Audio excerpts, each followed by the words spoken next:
Paz do Senhor. Amém. Deus abençoe a todos nós e nos dê graça.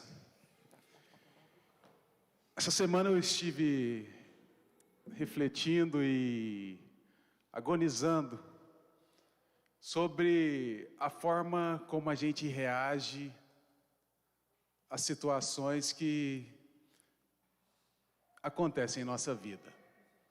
A forma como a gente reage ao mal, a forma como a gente reage às provocações, a forma como a gente reage às tentações, às traições, às agressões, a forma que a gente reage quando o mal sobrevém sobre nós.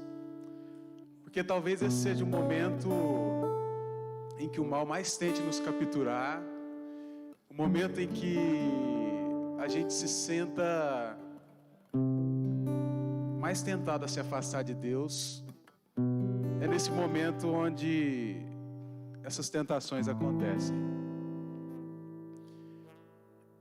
E eu busquei em Jesus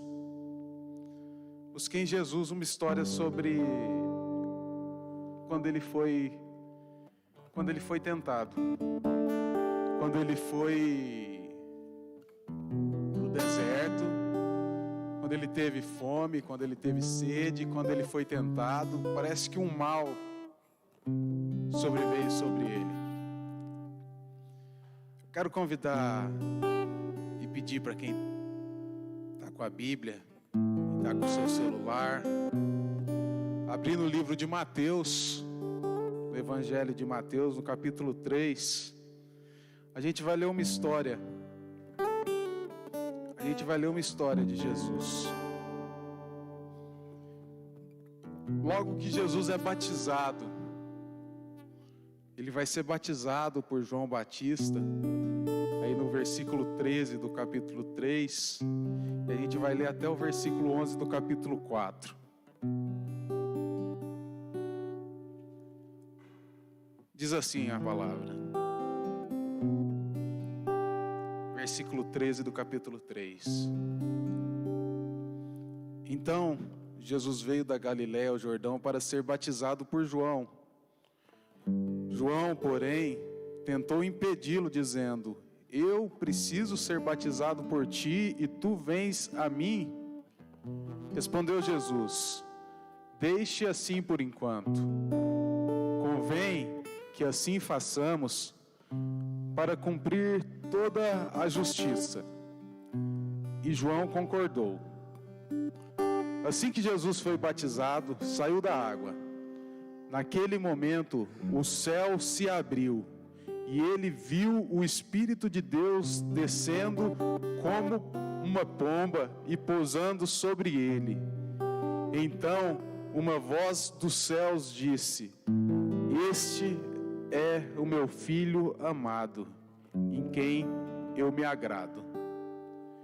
Então, Jesus foi levado pelo Espírito ao deserto para ser tentado pelo diabo. Depois de jejuar 40 dias e 40 noites, teve fome.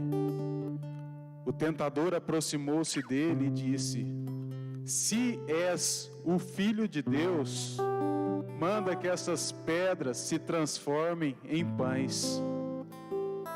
Jesus respondeu: Está escrito, nem só de pão viverá o homem, mas de toda palavra que procede da boca de Deus. Então o diabo levou a cidade santa, colocou-o na parte mais alta do templo e disse: Se és o Filho de Deus, joga-te daqui para baixo. Pois está escrito, ele dará ordens ao seu respeito, aos seus anjos, e com as mãos eles o segurarão para que você não tropece em alguma pedra. Jesus lhe respondeu: Também está escrito, não ponha à prova o Senhor, o seu Deus. Depois o diabo o levou a um monte muito alto e mostrou-lhe todos os reinos do mundo e o seu esplendor. E lhe disse: Tudo isso te darei se te prostrares e me adorares. Jesus lhe disse: retira-se, Satanás, pois está escrito: adore o Senhor seu Deus e só a Ele preste culto. Então o diabo o deixou. Amém. Vamos orar? Curve sua cabeça.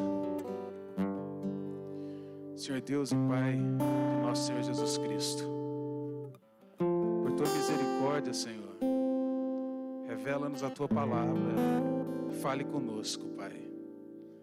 Nós invocamos o teu Espírito Santo para nos dar entendimento sobre a tua palavra em nosso coração. Em nome de Jesus nós oramos, te suplicamos. Amém. Amém. Estamos diante aqui de uma palavra poderosa. Consegue imaginar essa cena de Jesus sendo batizado?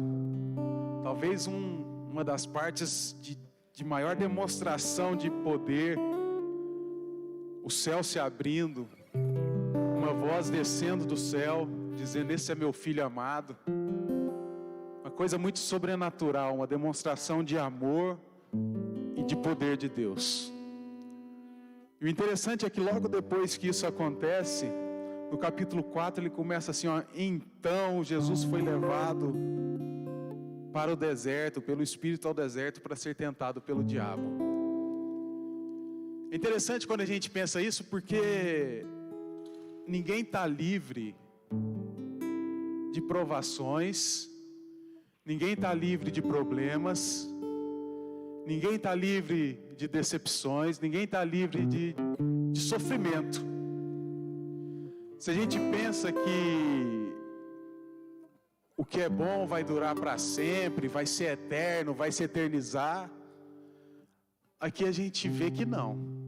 Logo depois de uma bênção muito grande que aconteceu com Jesus ali, o início do ministério dele, quando ele ouve essa declaração do céu, do Pai, dizendo: esse é meu filho amado em quem me comprazo, talvez um momento ápice do ministério dele, vem um momento de grande sofrimento. Um momento que ele vai para o deserto, sente sede, fome, é tentado pelo diabo.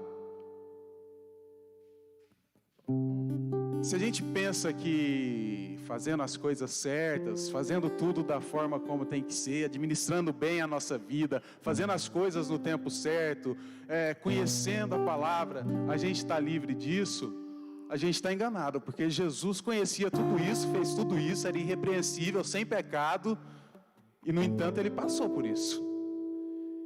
Quer dizer que essa é uma situação que é inevitável. Por várias vezes a gente vai passar por situações que vão nos deixar em desconforto, em situações que vão nos afligir e que vão nos tentar a escolher talvez o pior caminho, por situações que talvez vão nos tentar a escolher o mal, vão nos tentar a fazer escolhas ruins, nos tentar a fazer coisas que a gente não deve fazer, porque são tempos difíceis. Eu me lembro de Jó quando ele passa pelo sofrimento dele, quando ele está passando por todo aquele sofrimento, os amigos de Jó chegam para ele e começam a inquirir, falam: Jó, confessa o que você fez, Deus está bravo com você, você está sofrendo por algum motivo, Jó, confessa seu pecado, fala o que você fez, Jó. E Jó não tinha feito nada, ele era um homem justo. Mas as pessoas pensam que por algum motivo, quem está sofrendo é porque merece. As pessoas têm essa mania. O rico tem a impressão de que o pobre é pobre porque não trabalha, e que ele é rico porque ele trabalhou e ele mereceu, ele está numa situação dessa porque ele mereceu. Mas aqui deixa bem claro que não. O sofrimento ele vem às vezes para provar, para nos preparar. Em cada momento ele vem com um propósito. E o que fica mais claro aqui é que existe um mal. Existe um mal no mundo. Algumas pessoas acham que o mal é fruto talvez de uma falta de educação, Assim, a pessoa não estudou, não teve oportunidade, por isso talvez ela seja mal, por isso ela deu lugar à maldade, faltou um apoio de educação, faltou um apoio psicológico, talvez por isso essa pessoa seja má, talvez essa seja a razão do mal. Mas a Bíblia não dá margem para isso. A Bíblia diz que existe um mal com inteligência, um mal singular, uma pessoa do mal. E diz que o mal, o diabo veio para matar, roubar e destruir. Ou seja, o mal não é uma construção social apenas, não somente isso. Mas existe uma força do mal no mundo. E Jesus aqui, ele vai ser tentado pelo diabo. Aqui quem aparece para Jesus é o diabo, o próprio mal, essa força da maldade. Algumas concepções de maldade vão se fazendo no mundo. Por exemplo, alguns filósofos vão dizer que o mundo funciona na dualidade, que o bem e o mal têm a mesma força e vão existir para sempre, e que em lugar nenhum do mundo o bem vai vencer o mal, eles vão sempre lutar. Tem uma outra corrente ainda que diz que o bem e o mal é tudo Deus. Se existe câncer é porque Deus fez isso e que isso é uma ilusão, Mas o cristianismo, a nossa fé, não dá margem para esse tipo de pensamento. A gente sabe que o mal é uma pessoa singular, é uma inteligência, e a gente sabe que no final, Jesus vai vencer o mal. O mal não tem força contra Deus. A palavra diz que no último dia não vai ter mais lágrima, não vai ter mais mal e não vai ter mais morte. O poder de Deus, o poder contra o mal é muito maior, mas essa força do mal existe. E aqui Jesus está sendo, de fato, sendo tentado pelo mal. E é interessante a gente observar a forma como o diabo ele aparece para tentar Jesus. Ele repete por várias vezes aqui no texto, no versículo 3, diz assim, ó, o tentador se aproximou e disse: se tu és o Filho de Deus. Essa forma asquerosa, astuciosa como o mal aparece para tentar Jesus. Alguns versículos antes a gente vê aí que Jesus teve a garantia do Pai que ele era o Filho de Deus e o Filho amado de Deus. Diz assim, ó, uma voz dos céus disse: este é meu Filho amado, em quem eu me agrado.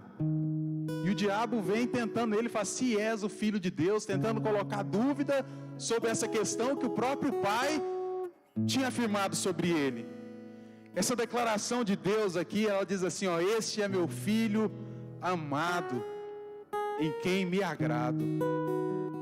Isso me lembra, e é a confirmação de duas passagens bíblicas. Quando ele diz assim, ó: este é meu Filho amado, quando essa voz de Deus vem do céu e diz: esse é meu Filho amado, ele faz referência ao Salmo 2. É um cântico quando ele diz assim sobre o Messias, o Filho amado que viria, o rei, o Messias rei. Ele faz a referência a um rei que viria vencer o mal, vencer a maldade, debelar a rebeldia. Esse é meu Filho amado, fazendo referência ao segundo salmo do livro de Salmos. Um rei poderoso que veio vencer a maldade. Os judeus por muito tempo acreditavam que Jesus viria como um guerreiro, que o Messias viria em forma toda poderosa e venceria o mal como um guerreiro, como um rei. Baseado talvez nesse salmo. Mas pela primeira vez nessa declaração aqui, a voz de Deus que desce do céu também faz referência a Isaías 53, quando ele diz assim, ó: esse é meu Filho amado em quem me agrado. Quando ele faz referência ao servo sofredor de Isaías 53. Sabe que Isaías 53, eu quero até ler esse versículo de Isaías 53, porque esse texto bíblico por muito tempo ficou em mistério, ninguém sabia de quem que Isaías estava falando aqui. As pessoas não imaginavam que fosse sobre Jesus. As pessoas não imaginavam que fosse sobre Jesus, que fosse sobre o Messias. Era um mistério, ninguém sabia quem era esse servo sofredor.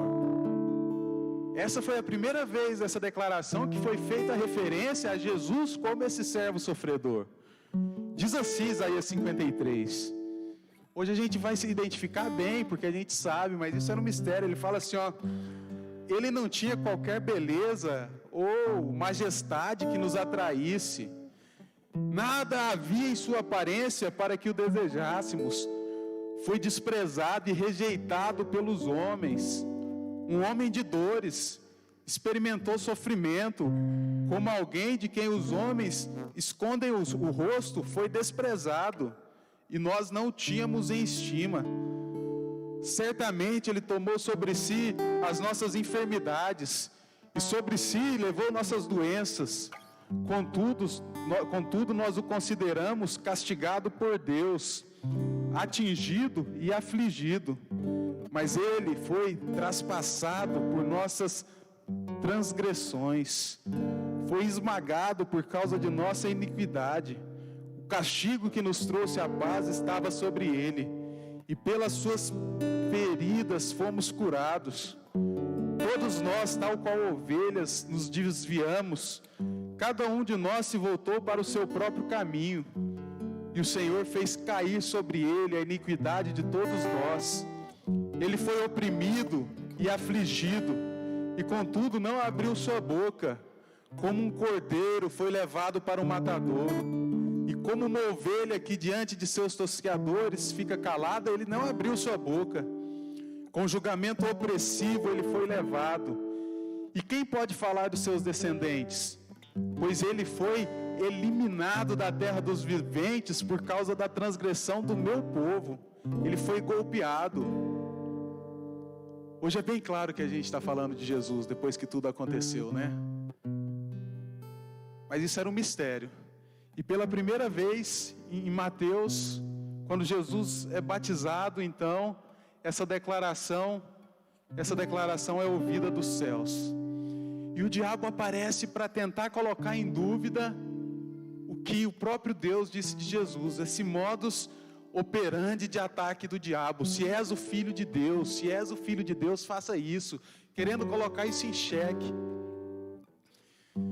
O diabo é o grande inimigo, ele é o grande mal, ele é essa inteligência que tenta nos tirar e colocar dúvida acerca da nossa fé. Tem um teólogo, ele diz assim, que o diabo ele não é um pugilista que vai te golpear com golpes Ele fala assim, o diabo não é um pugilista, ele é um jogador de xadrez. Ele movimenta as coisas e ele vai te induzindo sutilmente a sair do caminho, a abandonar a fé, a ter dúvidas sobre você, sobre o amor de Deus. E ele tenta fazer isso com Jesus. Eu já vi pessoas endemoniadas, sabe? Já vi de perto. E eu não tenho dúvida que isso existe. Mas eu acho que a ação do diabo mais sutil talvez seja mais efetiva. Quando o diabo vai tentar Adão e Eva no jardim, você vê que ele vai com uma conversa suave pela serpente. Fala assim, Deus é malandro, ele não quer que você coma porque você vai ficar igual a ele, é por isso que ele não quer. E ele vai jogando dúvida sobre a mente, sobre o coração das pessoas. Essa forma do diabo agir, talvez hoje seja o maior inimigo da igreja. Essa semana a gente viveu uma semana tensa para o Evangelho, uma semana difícil. Líderes da igreja evangélica, do movimento da igreja evangélica sendo presos, acusados de crime. Momentos difíceis. Momentos talvez que possa colocar dúvida nas pessoas. Eu me lembro da carta que Paulo escreve aos Gálatas. Quando Paulo escreve aos Gálatas, ele diz assim, insensatos Gálatas, quem foi que enfeitiçou vocês? Quando eu fui aí, eu não mostrei a cruz de Cristo para vocês de uma forma tão vívida que parece que Cristo estava sendo crucificado e vocês não creram e vocês não tiveram fé? Quem foi que enfeitiçou vocês? Quem foi que enganou vocês, que vocês creram no Evangelho e agora vocês deixam o Evangelho com dúvida? Quem foi que apresentou esse outro Evangelho? Está no capítulo 1 da carta de Gálatas. Ele diz assim, ó: admiro-me que vocês estejam abandonando tão rapidamente aquele que os chamou pela graça de Cristo para seguirem outro evangelho, que na realidade não é o evangelho. O que ocorre é que algumas pessoas estão perturbando, querendo perverter o evangelho de Cristo. Mas ainda que nós, um anjo dos céus, pregue um evangelho diferente daquele que lhes pregamos, que seja amaldiçoado. Como já disse, mas agora repito: se alguém lhe anuncia um evangelho diferente daquele que já receberam, que seja amaldiçoado. Hoje eu vejo que uma estratégia do diabo, uma tentação do diabo, que uma forma dele agir é desviando o evangelho. E eu vejo que o movimento evangélico está enfeitiçado por um outro evangelho que não é o evangelho de Jesus. As pessoas buscam um evangelho diferente do evangelho que Jesus anunciou. As pessoas estão enfeitiçadas por um outro tipo de evangelho. A igreja evangélica, esse meio evangelho, foi enfeitiçado por um outro tipo de evangelho que não é o evangelho de Jesus. Talvez essa carta de Gálatas seja também para nós. Quando eu vejo pessoas sendo acusadas do crime que elas estão, pessoas que estão no meio evangélico, fazendo isso, não é compreensível para mim. O meio evangélico está contaminado. Eles seguiram outro evangelho. E essa talvez seja o maior inimigo do evangelho, que o Paulo diz aqui, ó: vocês seguem um outro evangelho. O maior inimigo do evangelho não é o ateu que fala Deus não existe, eu não acredito em Deus. O maior inimigo do evangelho é o outro evangelho. É aquele assim que diz: Jesus é o Senhor, e Jesus quer que você domine, Jesus quer que você seja muito rico, Jesus tem muito dinheiro para te dar, Jesus quer que você domine o mundo. Sabe, eu vi no Rio de Janeiro, pessoas evangélicas fechando uma favela, colocando um símbolo da estrela de Davi lá, chamando Complexo de Israel, indo com fuzil, fechando terreiro de macumba, fechando terreiro de pai de santo, expulsando o pai de santo da favela, com fuzil na mão e falando: aqui é de Jesus agora, a favela agora é de Jesus, sai fora com essas macumbas aqui, porque aqui agora é de Jesus, Jesus chegou. Olha, isso não é evangelho de Jesus em lugar nenhum. A pessoa chega com um fuzil querendo fazer você converter. Isso é um outro evangelho, é um evangelho enfeitiçado. Olha, a experiência com Jesus, ela só é real se ela é de livre e espontânea vontade, se você sente liberdade para aceitar o evangelho. O evangelho, ele não é a força, ele não é uma imposição. O evangelho, ele só é real se essa experiência for livre. E quando você de coração livre decide pelo evangelho, aí é a coisa mais maravilhosa que existe. Aí é o evangelho real. Não existe um evangelho forçado. Sabe, o evangelho, ele não se impõe pela força. O evangelho não se impõe pelo poder, pela dominação vertical. Pelo contrário, o evangelho é servir. A primeira igreja cresceu servindo, com cuidado amoroso, e ela foi penetrando na sociedade. As pessoas olhavam aqueles crentes servindo de maneira tão amorosa e se interessaram, e aí a igreja começou a crescer e caiu na graça do povo. Esse é o evangelho de Cristo. E o diabo parece que tenta implantar esse outro evangelho, tenta dominar as consciências de forma a trazer um outro evangelho para destruir o evangelho de Jesus. A igreja talvez tenha caído em desgraça quando tenha propagado um outro evangelho que não o evangelho de Cristo e esse crucificado. Na 1 de Coríntios, no capítulo 4, Paulo vai dizer sobre o evangelho. Paulo vai dizer sobre o evangelho. Na 1 de Coríntios, capítulo 4, ele diz assim, ó, no versículo 9, ele fala assim, ó: porque parece que Deus nos colocou a nós apóstolos em último lugar, como condenados à morte. Paulo fala isso Eu falei isso no culto de oração. Quando o exército romano voltava da guerra, ele trazia os prisioneiros. E na frente do exército romano vinha seu general, cheio de honra, cheio de glória, seus cavalos, os soldados, cheio de honraria. E na última fileira lá vinham os escravos. E na última fileira vinham os escravos que iam ser condenados à morte, os prisioneiros que iam para a cruz. E Paulo diz assim: parece que nós, apóstolos, estamos nesse último lugar, como os que vêm condenados à morte. E o que ele diz no versículo 12 é assim, ó: quando somos amaldiçoados, abençoamos; quando perseguidos, suportamos; quando caluniados, respondemos amavelmente; pagamos o mal com o bem. Até agora, nos tornamos a escória da terra, o lixo do mundo. Agora, um evangelho que promete grandeza, que promete poder, que promete elevação, isso é outro evangelho, isso não é o evangelho de Jesus. O nosso evangelho, a gente prega Cristo e Cristo crucificado. Não dá para pregar o Cristo crucificado com pedra na mão. Não dá para pregar o Cristo crucificado crucificando as pessoas. A gente prega o Cristo crucificado apresentando amor, solidariedade, compaixão, generosidade. A gente não prega o Cristo crucificado cheio de ódio, cheio de condenação. A gente prega Cristo da forma que Cristo se apresentou para nós. Esse é o Evangelho de Jesus.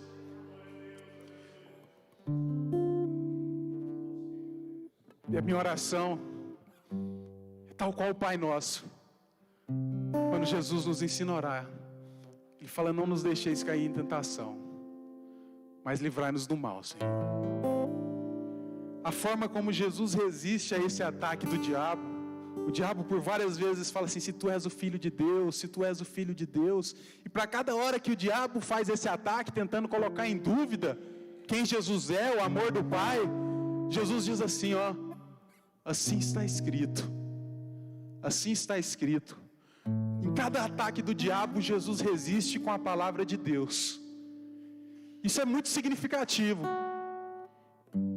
Nos mostra uma forma de nos defender do ataque do diabo. Nos defender desse falso evangelho, desse outro evangelho que não é o evangelho. Nos defender das tentações. E é indo para a palavra de Deus. Sabe, a gente tem a fonte de sabedoria e inspiração divina nas nossas mãos. Se apresenta aqui na Bíblia o texto de maior sabedoria, o texto de maior poder que existe.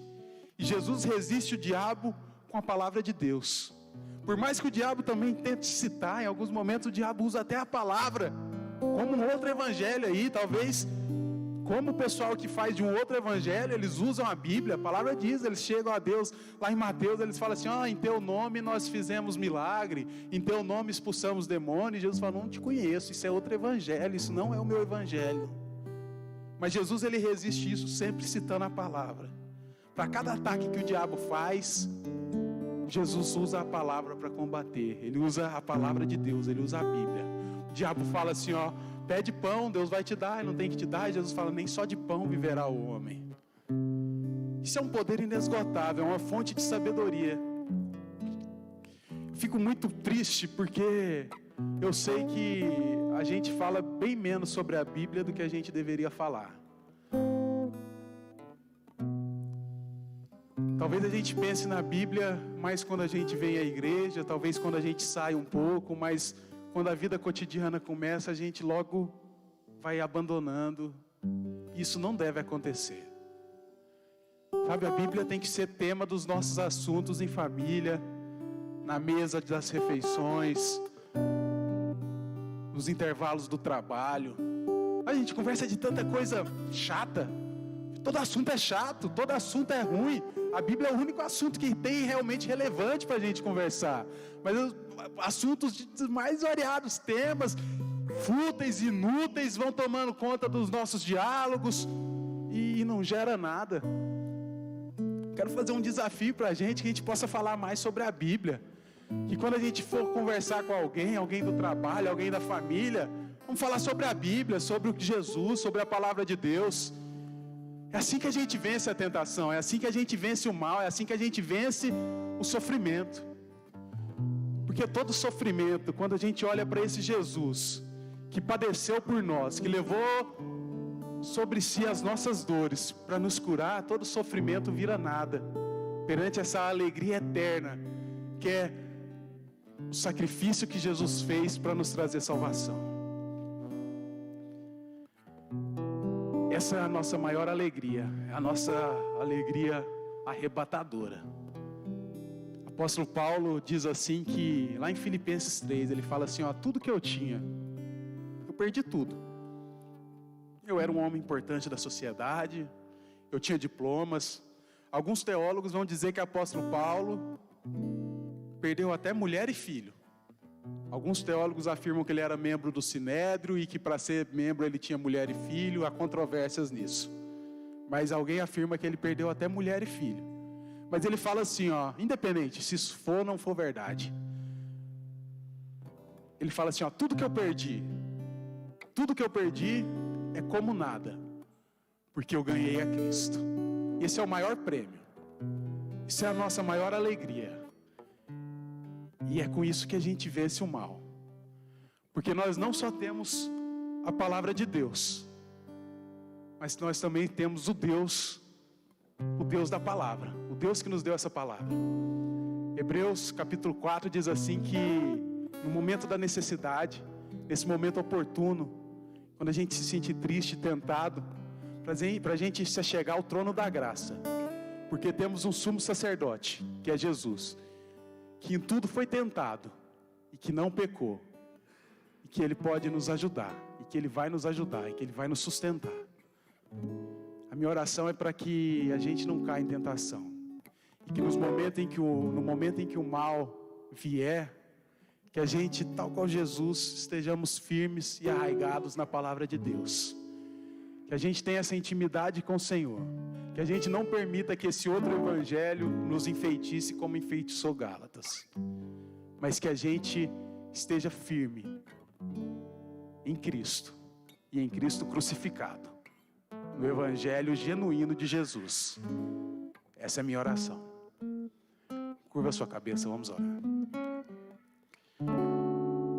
Senhor Deus, Pai de nosso Senhor Jesus Cristo, nos dê graça, Pai, para que a gente não caia nas tentações, nas armadilhas do mal, Pai. Nos dê graça para que a gente saiba resistir ao mal, Senhor. Não nos deixe cair em tentação, Pai. Renova o nosso entendimento pela sabedoria da Tua palavra, Senhor. Coloca a sua palavra no nosso coração, Pai.